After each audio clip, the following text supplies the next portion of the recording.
কথিত সাংবাদিক হান্নান গ্রেপ্তার।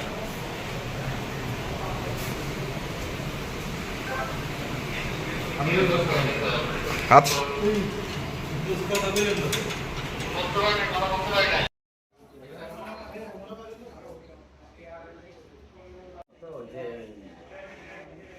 জিডি করে দেবো।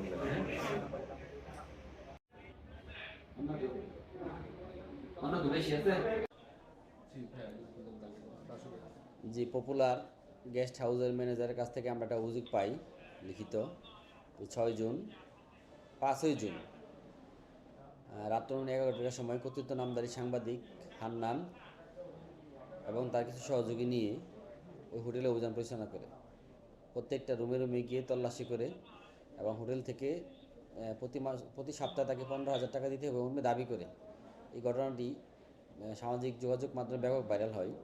আমরা বাদীর অভিযোগের প্রেক্ষিতে বিবাদীর বিরুদ্ধে মামলা রুজু করি এবং মামলা রুজুর পর আমরা অভিযান পরিচালনা করিয়া ওই কথিত নামধারী সাংবাদিক হান্নানকে আমরা গ্রেফতার করতে সক্ষম হই। তাকে বিজ্ঞ আদালতে প্রেরণ করা হবে।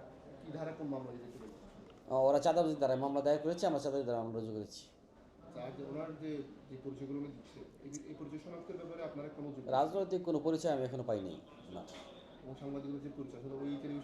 সাংবাদিক প্রেস ক্লাবের যে সেক্রেটারি উনি আমাদেরকে আশ্বস্ত করেছে এবং লিখিতভাবে জানিয়েছে যে সে আমাদের প্রেস ক্লাবের কোনো সদস্য নেই। পরবর্তী তাকে বিজ্ঞ আদালতে প্রেরণ করা হবে।